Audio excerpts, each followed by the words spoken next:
Good afternoon guys.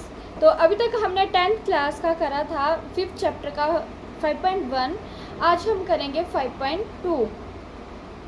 5th chapter है हमारा arithmetic progress और उसमें अभी तक हमने एपी के बारे में करा था कि एपी जो है वो किस तरह से बनती है, उसमें कौन कौन सी टर्में होती है, nth टर्म क्या होती है, nth टर्म क्या होती है और साथ में डी कैसे निकलता है। और अगर हमारे पास कंडीशंस गिवन हो, मान लो ए और डी की वैल्यू गिवन हो, तो हम एपी कैसे जनरेट करते हैं। तो ये सब कुछ हमने लास्ट वीडियो में कर लिया था। आज हम करेंगे sum of AP of nth term कि एपी की जो nth टर्म का सम है उसे कैसे निकालेंगे। वैसे तो हम छोटी मोटी टर्म्स को हाथ में या फिर लिख के कैलकुलेट कर लेते हैं, लेकिन एपी में हम जानते हैं बहुत सारी टर्म्स होती है और अगर हमारे पास किसी इक्वेशन में nth टर्म्स गिवन हो तो उस केस में हम उसका सम कैसे निकालेंगे। तो आज हम इस वीडियो में ये सब कुछ डिस्कस करेंगे। Sum of first and term of N AP की फर्स्ट एंड टर्म का सम कैसे निकालते हैं। तो एपी में हमने nth एन और nth वैल्यू फाइंड आउट करना सीखी थी। अगर हमारे पास ए और डी गिवन होता है तो उसका यूज़ हम यहाँ पे करेंगे, देन हम फिर सम निकालेंगे। तो हम जितने भी हमारे 10th क्लास का जो 5th चैप्टर में सम के क्वेश्चंस हैं, sum of n first and term of N AP, उनमें हमें कुछ न कुछ कंडीशंस दी गई हैं जिसमें हमें सबसे पहले उनकी या फिर nth वैल्यू मिसिंग, कोई ना कोई वैल्यू मिसिंग होनी, वो वैल्यू हमें निकालनी पड़नी। मान लो अगर हमारे पास n वैल्यू मिसिंग है तो हमें an is equal to a plus n minus one into d का यूज़ करके पहले n वैल्यू निकालनी है, फिर उसका सम निकालना है। अगर इसी तरह n की गिवन है या फिर d की मिसिंग है या फिर an की मिसिंग है तो इसी तरह इसी फॉर्मूले का यूज़ करके हमें सबसे पहले वो मिसिंग टर्म फाइंड आउट करनी है एंड देन उसका सम निकालना है। तो बहुत सारे क्वेश्चंस इनमें अलग अलग टाइप्स के हैं। हम कुछ क्वेश्चंस इस वीडियो में डिस्कस करेंगे। तो सबसे पहला क्वेश्चन है, सबसे पहले तो हम इनके फार्मूलेस लिख लेते हैं कि फार्मूलेस कौन कौन से यूज़ होंगे। हमारा 10th क्लास का चैप्टर नंबर 5 एपी 5.3 में हम सीखेंगे कि किस तरह हम एपीज़ का सम निकालते हैं। तो सम निकालने के लिए सबसे पहले तो हमें उसका फार्मूला पता होना चाहिए, that is s is equal to n upon two a plus n minus one into D.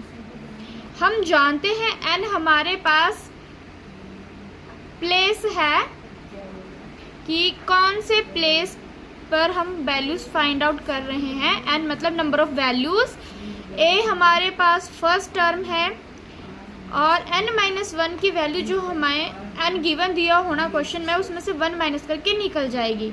और डी हमने पढ़ा था कि कॉमन डिफरेंस होता है जो कि सेकेंड टर्म से फर्स्ट टर्म को माइनस करके निकल जाता है। तो ये था हमारा एस एन का फॉर्मूला कि किस तरह से हम s n sum of n term find out करते हैं। इसका दूसरा तरीका है, अगर हमारे पास क्वेश्चन में ए और ए एन की वैल्यू गिवन दी हो तो हमें ये फाइंड आउट, ये कैलकुलेशन करने की ज़रूरत नहीं पड़ती है। हम डायरेक्ट ए और ए प्लस ए एन से भी इस सम को निकाल सकते हैं। अगर हमारे पास फर्स्ट और लास्ट टर्म गिवन है तो हम डायरेक्ट उसका यूज़ करके भी इसको निकाल सकते हैं, फिर हमें इसका यूज़ करने की ज़रूरत नहीं है। तो आज हम करेंगे कि किस तरह से हम सम निकालते हैं, ठीक है। तो 5.3 का इसका फर्स्ट पार्ट है 2, 7, 12, so on to 10 terms।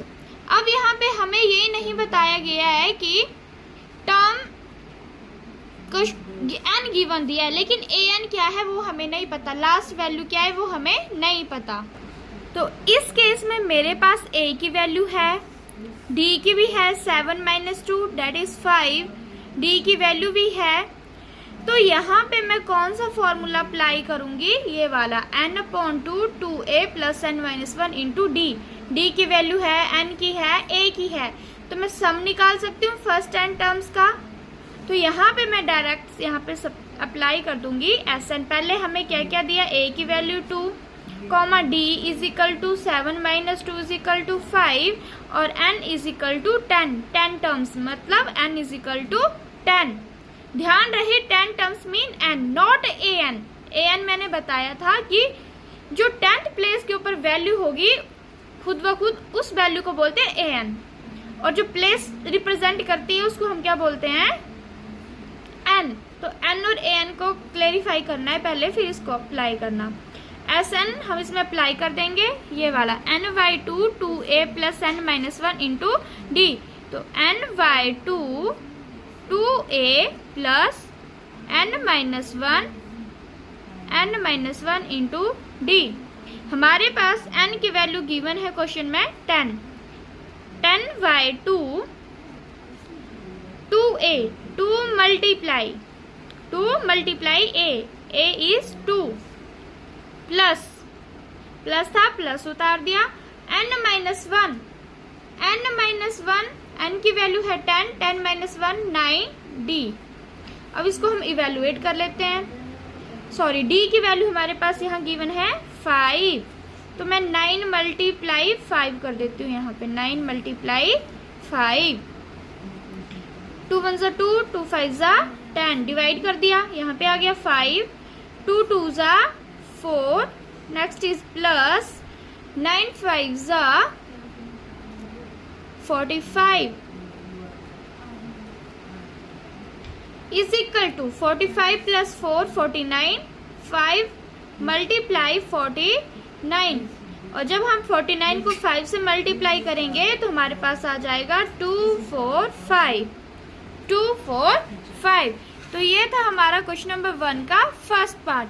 इसी तरह हम इसका सेकंड पार्ट करेंगे। सेकंड पार्ट में हमारे पास sorry a is equal to -37, d is equal to 7। a की वैल्यू गिवन है एंड d की वैल्यू गिवन है, और हमें S12 सम ऑफ 12 टर्म्स निकालना है, और n की वैल्यू क्वेश्चन में गिवन है डेट इज 12। तो हम डायरेक्ट अप्लाई कर देंगे Sn is equal to n upon 2 multiply 2a plus n minus 1 into d।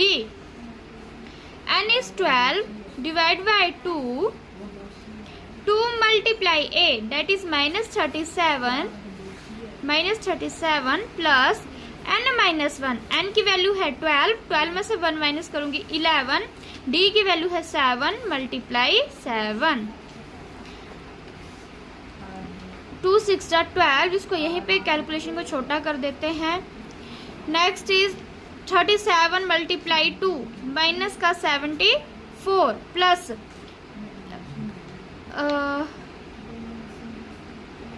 Question में D4 है नोट 7 4। 11 multiply 4 is 44। 74 माइनस का है, 44 प्लस का है। हमें पता है माइनस प्लस माइनस होता है, लेकिन जो बड़ी टर्म के साथ साइन लगता है वो साइन लगता है, तो मैं यहाँ पे माइनस का साइन लगा देती हूँ। 74 में से 44 को माइनस किया जाए तो हमारे पास कितना बचेगा 30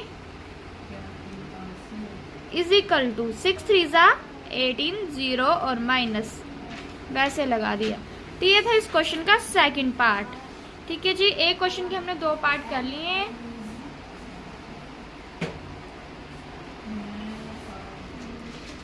नेक्स्ट क्वेश्चन है हमारे पास a is equal to 5, d is equal to 3 and an is equal to 5। ठीक है जी, तो हमारे पास ये 2 तरीके हैं SN निकालने के लिए। इसमें भी हमें सम निकालना है, बट इस क्वेश्चन में हमें n की वैल्यू गिवन नहीं दी है। हमें नहीं पता कि हमें कितनी टर्म्स का सम निकालना है। हमारे पास a गिवन है, d गिवन है, an गिवन है। ठीक है जी, तो मैं कौन सा फॉर्मूला अप्लाई करूंगी? सबसे पहले मैं देख रही हूँ यहाँ पे a की वैल्यू है, an की वैल्यू है, तो मैं ये वाला सेकंड वाला अप्लाई कर सकती थी, बट मेरे पास n की वैल्यू गिवन नहीं है। तो n की वैल्यू निकालने के लिए सबसे पहले हमें an का यूज करना पड़ना। an is equal to a plus n minus 1 into d. हमें क्वेश्चन में a की वैल्यू गिवन दी है डेट इज 5 प्लस n की वैल्यू निकालनी है, उसको एज इट इज रहने दो। d की वैल्यू क्वेश्चन में गिवन है 3 और an की वैल्यू भी गिवन थी हमारे पास 50, an की वैल्यू 50। तो सबसे पहले हम इसका यूज करके n की वैल्यू निकालेंगे। इसको ओपन कर देते हैं। 5 plus 3n minus 3 50 is equal two plus का माइनस का, दोनों को माइनस कर देते हैं। 5 में से 3 माइनस किए 2 प्लस 3n, 2 को इधर ले आते हैं, यहाँ पे बचेगा 48। 48 इज इक्वल टू 3n, यहाँ पे प्लस था तो इधर आके माइनस हो गया, आ गया 48 इज इक्वल टू 3n, और n is equal to 48 upon 3 से हम इसको डिवाइड कर देंगे, हमारे पास n इज इक्वल टू 16 आ जाएगा। मतलब कि n की वैल्यू हमारे पास आ गई 16। इट मीन्स कि हमें S16 की वैल्यू निकालनी है, और हमें पता है S16 की वैल्यू हम कौन से तरीके से निकालेंगे। दोनों क्वेश्चंस में हम अप्लाई कर सकते हैं, चाहे फर्स्ट वाले तरीके से करो चाहे सेकंड वाले से करो, आंसर सेम ही आएगा। अगर मैं इसको सेकंड वाले में पुट करती हूँ, डेट इज n/2, ये n है, और a प्लस a n मेरे पास आया 16 अपॉन 2। a की वैल्यू हमें क्वेश्चन में गिवन दी है, डेट इज 5, प्लस an की वैल्यू हमें गिवन दी थी 50। दोनों को प्लस कर देते हैं, 16/2, 50 प्लस 5 55, 2 से इसको डिवाइड कर दो, 2 8 जा 16, 55 मल्टीप्लाई 8 इज इक्वल टू 440। तो ये आ गया हमारे पास sum of n term, n क्या था 16 था, sum of 16 terms of an AP। तो ये था हमारा क्वेश्चन नंबर 3, कि किस तरह से हमें जो गिवन दिया था डाटा उसका यूज करके हमने वैल्यूज, हमारे पास सिर्फ A और D an की वैल्यू गिवन थी, तो हमने इन सब का यूज करके इसका SN निकाल लिया है। तो ये था हमारा लास्ट क्वेश्चन। अब नेक्स्ट वीडियो में हम करेंगे बाकी के क्वेश्चंस। Thank you.